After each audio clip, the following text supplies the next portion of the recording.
Welcome to Scary Stories NYC. As part of our month-long celebration of Halloween, we're welcoming back the reader from our first season of the show, back in the good old days, aka PQ Ribber. Here to introduce PQ is our green-faced friend Dr. Death. Doc? It's Monday. You know what that means. One less week to wait until Halloween. That's the time of year when the veil becomes thin enough for even the most nearsighted peeping toms to peep through. Which is why I switched to Venetian blinds personally. Some people can't get enough of big celebrities like me. It's true. And another thing that's true is this next story. At least the guy who emailed this to us claims it all happened to his ancestors. And speaking of ancestors, here comes the original storyteller on this channel, a guy called PQ Ribber. PQ? 5 Halloween Dogman Encounters, Part 2 of 5. Dogman in 1947. Dear Scary Stories NYC, I told you last time about my personal Dogman experience here recently in a property that my family's real estate firm is in charge of. This series of stories is as much a tale of the history of our family business as it is one of the Dogman. For that reason, I wish I could tell you the actual location and our real business name. That would mean outing not only my family, but my associates and coworkers, so it's sadly not an option.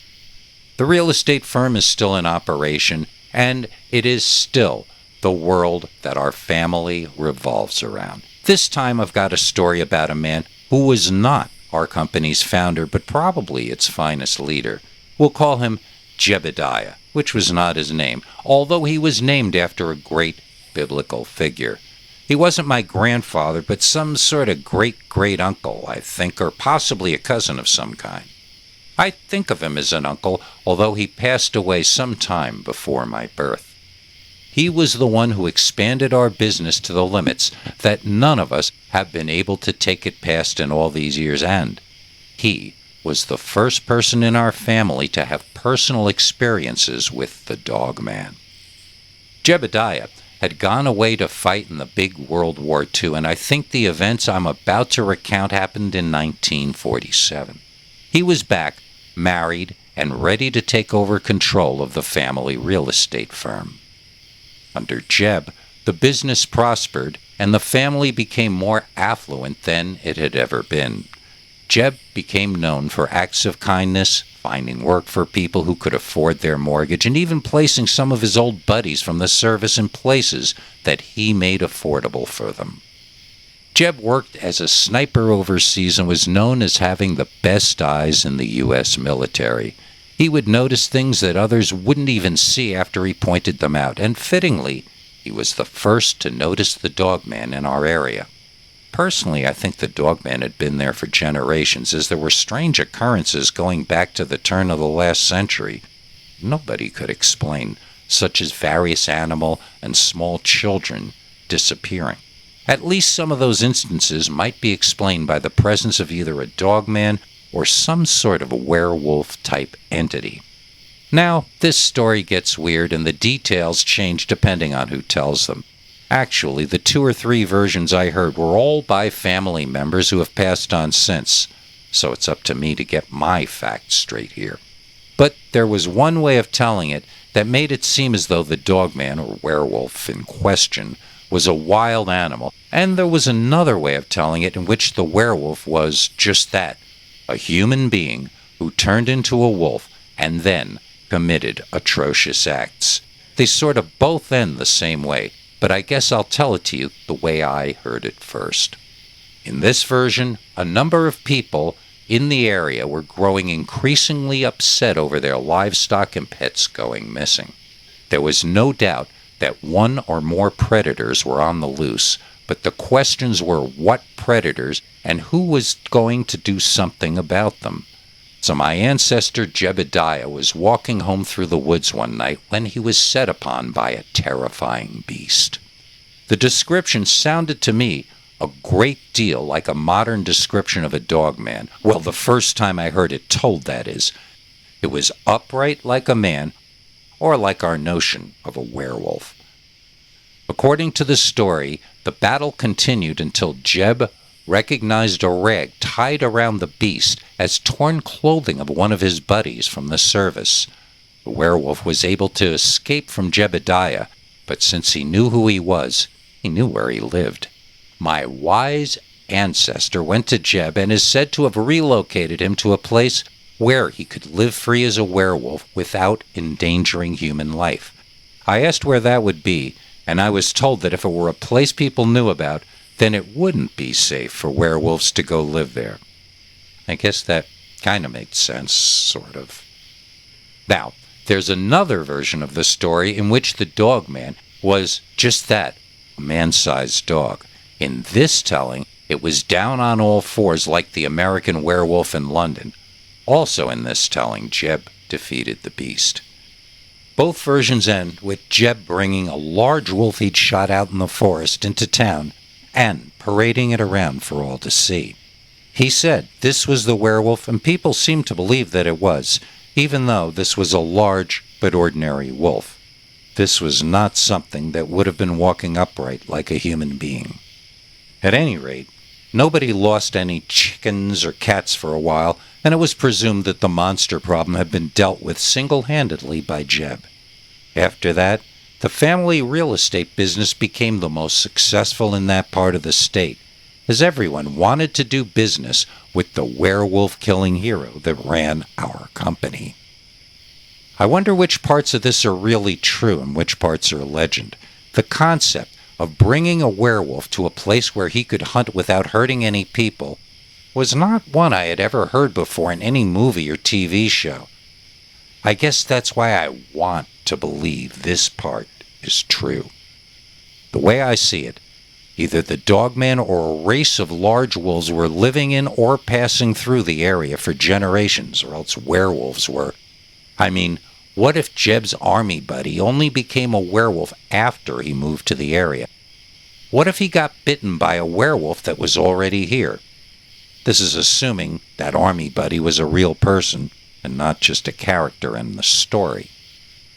The only thing I can say for certain is that the Dogman or werewolf situation existed in our area before Jeb and his army buddy, and that it continued on after his era as well. Next time, I'd like to tell you a story that happened in the 1960s involving a Dogman near our family home. This one and all the rest of the stories were first told to me by the people they happened to, so there's a lot less guessing about what happened. I'm not hearing about it third hand like I was with the Jebediah legends, so come back for our 1960s Dogman story next time. Then we've got a late 70s, early 80s narrative that really freaked me out when I first heard it. And we'll end with part 5, which happened around the turn of this most recent century. I kind of hinted about that already with part 1. I hope you come back for all the fun between now and Halloween. But first, I hope you pay attention to this very important message. Don't go anywhere. We've got another all-new Dogman story starting right now. Dogman in Nashville. Dear Scary Stories NYC. Most people who have been to or lived in Nashville, Tennessee, know that it's a modern town and home to some high-powered music and entertainment people. But did you know that it's located just to the east of the Cheatham Wildlife Management Area? And that there's a place called Radnor Lake over there where I actually saw the Dogman walking around, I guess probably around 2002? I did not have a camera with me, but I had my hunting equipment. You can say it's a bad thing to be thinking about using your rifle against the Dogman, but it sure looked like a monster to me. And in most of the monster movies I've seen, people by the end of the movie are using their rifle against the monster. Don't worry, I didn't shoot him, but I'm putting the end before the beginning, so let me tell it in order so that it makes sense. I have a friend, and I'm going to use his real first name, because it amuses me to. His name was, and shall forever be Brandon, unless he has it legally changed. No, I think I'd still call him Brandon anyway, even if he did that. So, this was back in 2002, long before my friend's name made me giggle uncontrollably. He was my hunting partner 9 times out of 10. I knew to trust him with my life, and the same from him back to me. We used to hunt from 2 different blinds, so that we could cover more area, or have a better chance at scoring game. But then, one time, when we were hunting deer, Brandon came running over to me, with tears streaming down his face. He told me to be quiet and stay low, so I did, and eventually, he pointed at something in the distance. All I saw was trees and bushes in that direction, so I started to stand up. Brandon pulled me right back down and whispered crazy stuff about a man with the head of a dog. He told me to look, but he wouldn't let me stand up and look. After a while, he sorta calmed down, but I didn't see the dogman that first time, so I didn't know if Brandon had actually seen anything at all either. I wondered if he were tripping in some way. He was sweating like it was 110 degrees. But this was rabbit hunting season, right after Halloween. It wasn't freezing cold, but it wasn't the summer anymore.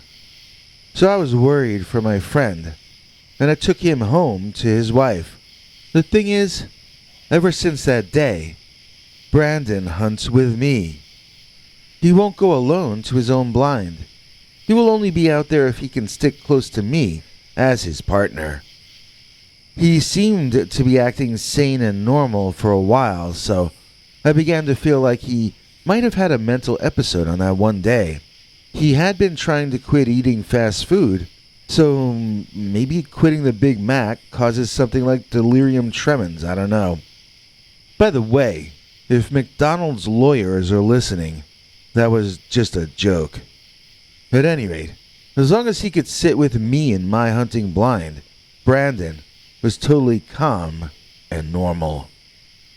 Until, that is, the day when he and I both saw the upright walking dogman of Nashville, Tennessee. Okay, it's possible we were slightly south of Nashville, but I'm calling him the Nashville Dogman, and you aren't gonna stop me. So the day when this happened, man, I have to say, it was the grayest day I've ever seen. This was the middle of November, and it was deer season.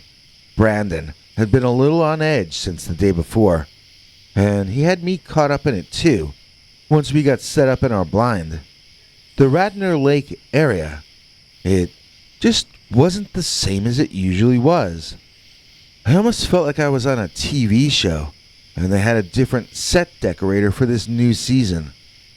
Everything looked different that day, and all looked dismal and hopeless, and somehow sort of drained of color. I think it was just the lighting that made everything gray.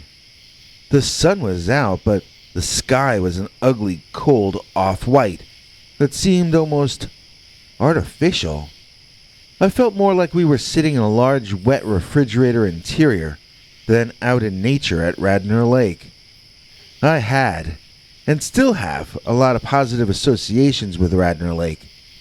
It was just that on this one day that the place for some reason felt haunted or something. At least, that was the way it felt for the two of us. When Brandon tapped me really hard, over and over, and I turned to see what was alarming him. A whole lot of what had been in my mind for months and months had to suddenly be rearranged into a new order very quickly.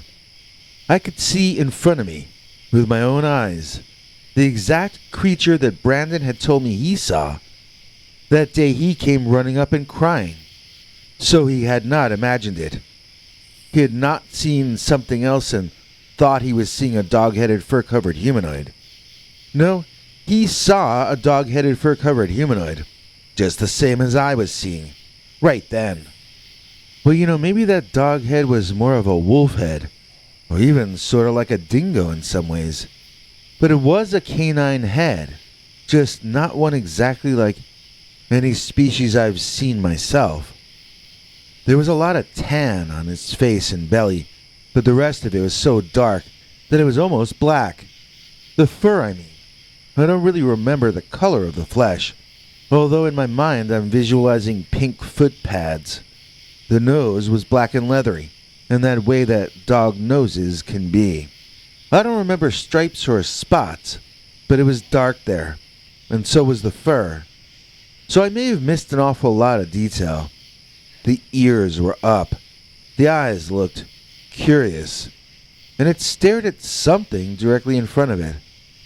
The stare was at a 90-degree angle to us, looking at the beast. This was an upright walking creature, but those legs still looked like the hind legs of a dog. I mean, the hind legs looked kind of normal to me, but they were able to gracefully support the weight of the entire creature and allow it to walk around with its front legs free. I did not remember seeing hands at the ends of those front legs, but the paws were large. In fact, the back feet looked smaller than the front ones. In fact, the back feet looked smaller than the front ones.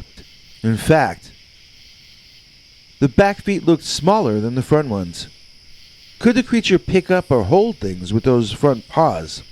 I don't know, but they looked as though they would be formidable in a fight. The creature was emerging silently from the gray-looking old trees to our right, and passing in front from right to left. It reminded me of the old animations of Tyrannosaurus Rex, walking along and dragging his tail on the ground behind him.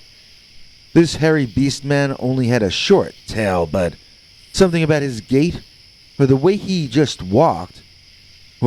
walked, just reminded me of old black and white Tyrannosaurus or Allosaurus animations.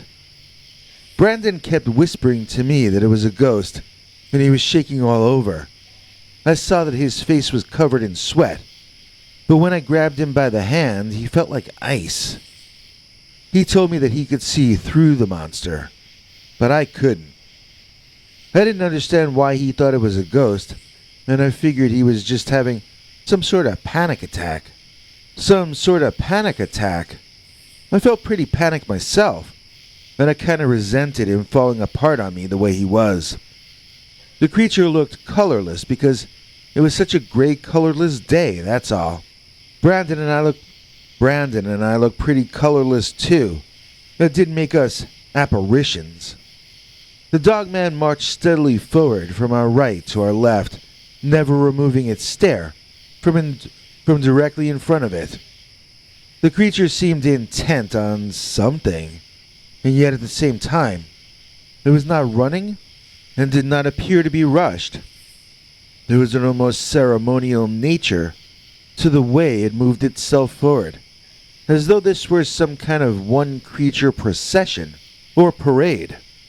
It gave me the creeps. "You see the way its eyes glow like a demon?" Brandon whispered into my ear. He was being ridiculous again. If eye shine meant you were a ghost, then every cat I ever had was a spirit. "Did you notice how it doesn't make a sound as it moves?" asked Brandon quietly. That was true. I couldn't hear it walking, but that must have been an audio anomaly because of where we were situated versus where the beast was walking. "Did you notice how silent the birds and insects got when it came near?" asked Brandon. I watched it march, unblinking, like a silent gray robot. Was it one of those residual hauntings?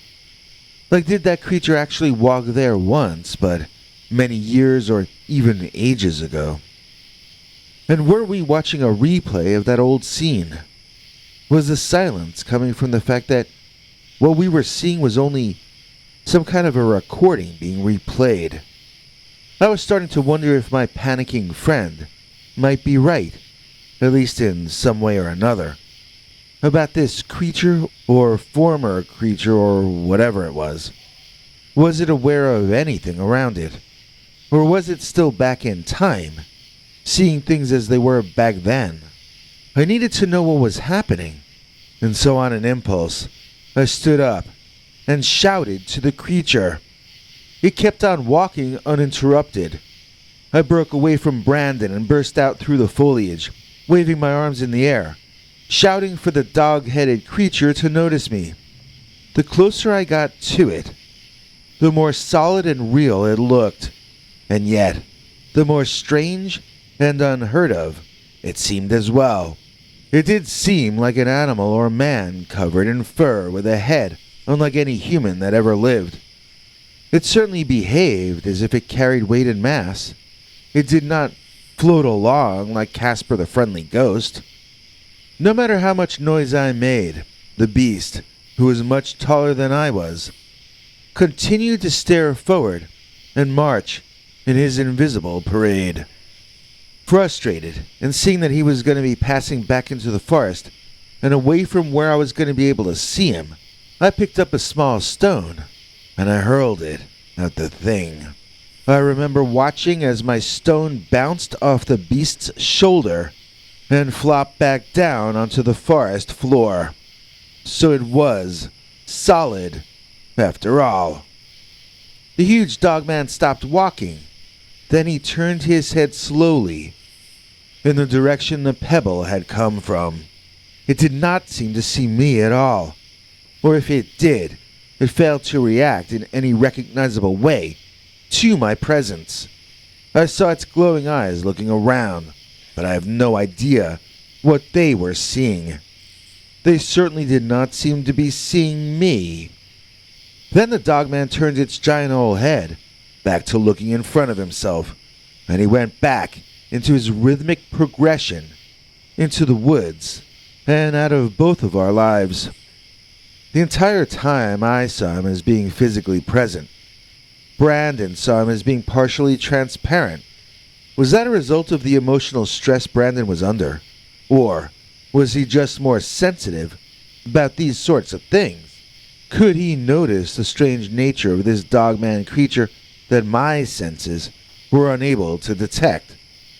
Was what I saw closer to the truth, or was what he saw the real reality? I don't suppose there's any way to go back in time and find out any more information about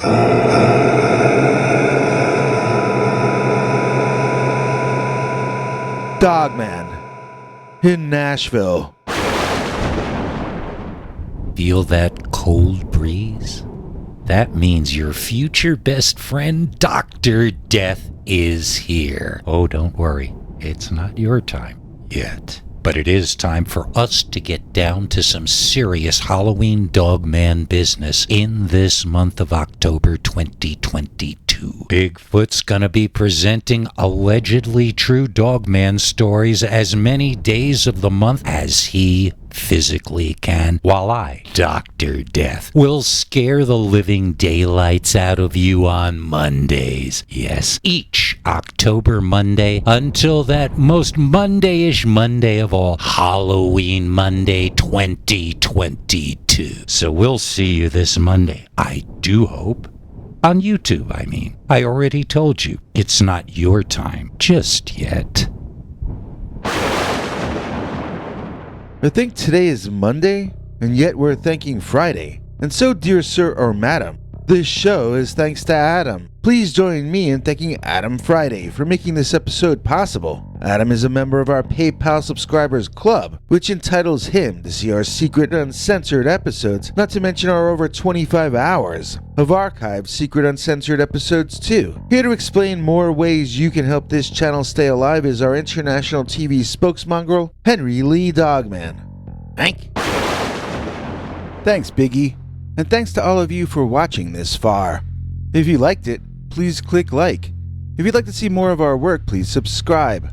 And also click that bell icon if you'd like to be notified when we put out a new episode. To become an executive producer, you can donate to us through the thanks button under each of our videos or through our paypal.me/PeterBernard209 page. To receive cool perks like secret uncensored Dogman episodes far too wild to ever run on this channel, you can become a YouTube channel member by clicking the join button, or join our PayPal subscribers club at peterbernard.com. Joining either at the $3 a month level or above gets you access to our over 25 hours of secret uncensored Dogman stories available nowhere else. Do you have a scary story about Dogman or some other kind of high strangeness that happened to you? Let us know by emailing us at scarystoriesnyc@gmail.com or by leaving us a voicemail message at 804-LA-SCARY. You may need to call back on that one. It cuts off after, I think, 3 minutes. And if you don't want to do any of that stuff, thank you for simply watching to the end. Good night, and have a scary tomorrow.